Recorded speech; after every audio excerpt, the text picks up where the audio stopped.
Well, thank you so much. Thank you all for being here. Thank you to Jorm for the invitation to be here. It's a great privilege. I will often get asked, what do I think about the Trump era in foreign policy? Am I optimistic? Am I pessimistic about it? And I'm very excited. I'm excited, I'm optimistic, and mostly because if President Trump has done anything, he has taken a wrecking ball to what has been a bipartisan, I think, consensus in national security circles, and it has loosened our ability to get our thinking and getting the gears turning again to think about first principles. What does it mean to be American, and then what is our responsibility to defend our country? And so we are sort of in a state of confusion right now, which I think provides for opportunities to have these conversations and rethink American foreign policy and what the United States' proper role is in the world. So these are some of the things that I hear a lot. And there is some consensus around them, to which I have then questioned those consensus. The first proposition is that nuclear weapons are bad, right? Nuclear weapons are bad. And so President Obama famously gave his speech in Prague in which he talked about how the United States was going to lead the world down a path to global zero nuclear weapons. He said that if it won't happen in our lifetime, but this is going to be a goal that the United States is going to pursue. To which I would respond, but what if I told you that American nuclear weapons serve good for the American people? And even if it was possible for me to snap my fingers and get rid of nuclear weapons, I would not choose to get rid of ours, because a flexible, reliable, credible nuclear deterrent in the hands of the American people has been a force for good. But arms control agreements, aren't those good? Oh my goodness, President Trump tore up the JCPOA, that was the infamous Iran deal, and then the State Department announced that the United States was going to pull out of the INF treaty, that Cold War treaty with the Russians. Never mind the fact that the Russians have been cheating on that treaty, and that particular treaty banned a category of missiles of which all other countries are building and deploying, and the United States was the only country on the planet that was actually being restrained by that treaty.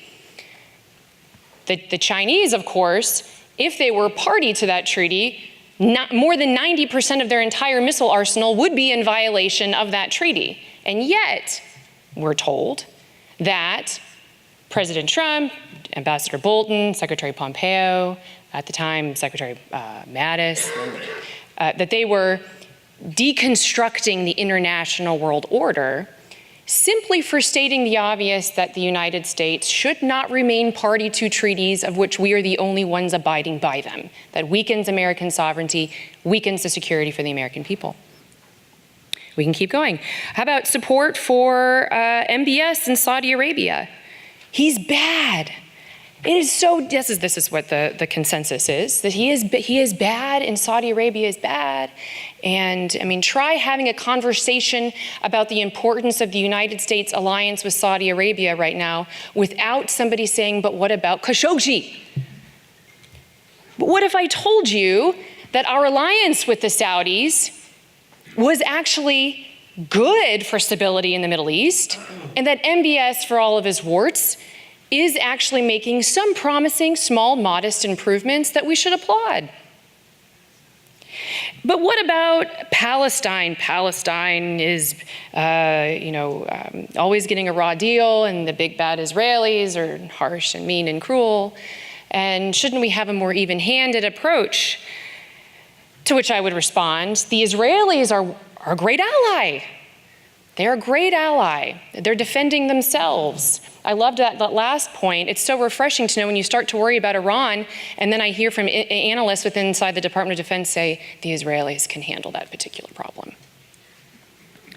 But what about Assad? And you hear from some corners right now, let Assad be Assad. Why are we striking Assad whenever he uses chemical weapons? Okay, what if I told you that it is in America's interest? Now, I'm not even going to talk about removing Assad right now, but it is in America's interest to make sure that when a dictator like Assad employs chemical weapons, that the United States has an answer to that, because it's actually bad for American forces deployed overseas to normalize the use of chemical weapons. So we're going to enforce that, not out of some altruistic idea of what's good and evil, but because it's in our own interest, and because part of what it means to be an American is that we do have a sense of morality in protecting our own people. Intervening in Libya. Shouldn't we intervene in Libya? And the people just want democracy. If you can just lift the oppressive government, you have little Democrats running underneath it. Isn't that true? What if I told you that is not true? And in fact, it's actually worse for people. It causes more bloodshed, more turmoil if you were to intervene in that particular country. Expanding NATO, that's good, right? What if expanding NATO to countries that aren't able to participate in defense, or aren't willing to provide enough in defense and participate in the alliance? And what if the alliance is sick right now and we have to help strengthen it in order for it to be the force for good that it can be, and actually expanding it weakens NATO and actually endangers Americans, because it sets up a standard of which it may not necessarily be in our interest to go to the help of some of these countries, depending on the entanglements that they get into. So what's that root? What is the source of this confusion in sort of these ideas about what is right and wrong for American foreign policy? And I would say that it comes down to a disagreement with this very simple proposition, one that I believe in, and that is that it is the responsibility of governments to protect their countries and the security of their people. And that is true for us, and that is true for other nations, but it's going to look different depending on different nations, because different nations have different regimes. Those different regimes have different characteristics and different things of which they value, and different national priorities. But when I approach different policy issues, I'm approaching it from that underlying premise that the United States primarily, the United States government's primarily responsible for protecting our own people and our own interests. And so then what does that mean? You start from there, and then you sort of work back.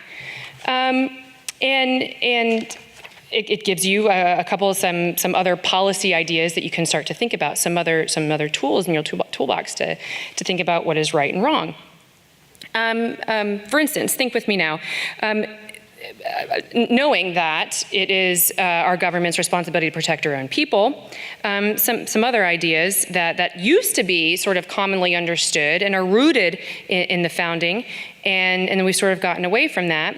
But one is this idea that actually it's not that if you lift up governments, you actually have, you lift up oppressive governments and you have little Democrats running around underneath, and you can just lift up and then they'll have their own democratic republic like ours.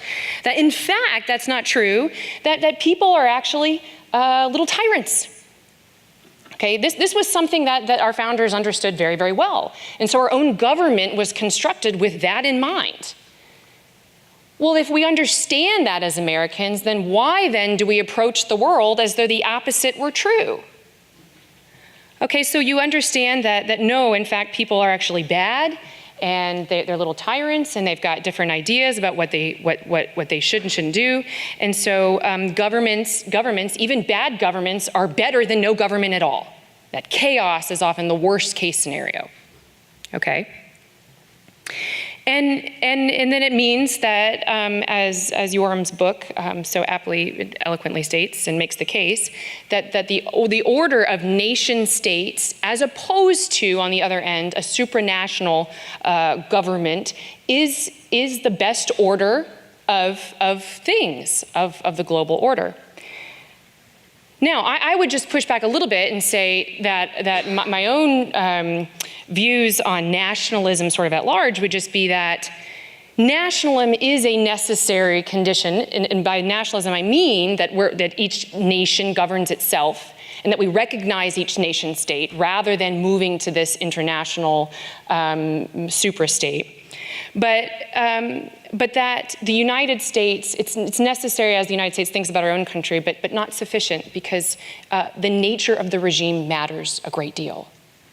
Okay, so I actually believe that the United States is like other nations and that we are our own nation. I also believe that, because I am an American, and that the Americans got it right. That we understood that our rights come from God, not government, and that government's there to protect those rights. But knowing that, and the more you study the American founding and have a greater appreciation of that, it should give you greater humility as you approach other nations. Which means, another way of saying that is, a higher tolerance for the illiberalism of other nations. A practical implication of this higher tolerance of the illiberalism of other nations is restraining ourselves to constantly chastise for no other reason other than it makes ourselves feel good about the domestic goings-on of other countries. Because, and this gets me to the actual point of my talk, we want to have strong allies, and we want to respect them not as vassal states of the United States, but as nations on their own 2 feet, of sovereign nations that they're not just there for the United States to exert our will around the world, but they're there to come and partner with the United States to deter shared adversaries and to help us bring stabilization in different parts of the world. And we talked about the Middle East. I do want to just piggyback real quick and just give one example before my time runs out of a nation which I would love to encourage to do this more, and that's Japan. Okay, Japan has all of the right nuts and bolts there to be what Israel has been for the United States in the Middle East. And that is because of its geographic location. I do agree that China is the threat of the day, and anybody who tells you it's another nation state, that should be a sign to you that they're not paying attention and that they're not determined to actually understand things as they are. China poses the greatest threat to the United States in the near term, medium term, and far term. They want to become, obviously, they want to be the regional hegemon, and they want to replace the United States as the global superpower. And so Japan is a rich nation. President Trump gets in a lot of trouble for beating up on our allies for not contributing to a certain percentage of GDP to collective security.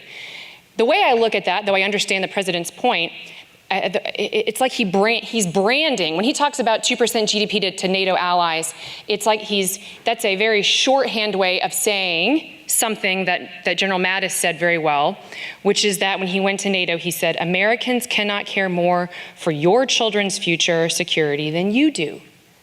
That, I think, perfectly summarizes what the Trump approach is to allies. So back to Japan. Japan has to invest, and under Abe's leadership, it has begun to do this, but it needs to be more. Rather than just having defenses there, and it's going to require some growth in that country. I understand that there are political hurdles to doing that, but they cannot simply rely on the United States for its protection. The United States isn't going to be able to do what is necessary to come to the aid of Japan, or to come to the aid of Taiwan, or to come to the aid of any of our interests in that region if those entities do not invest in the right defenses and offenses so that we take away these pot shots that are open and available to the Chinese right now.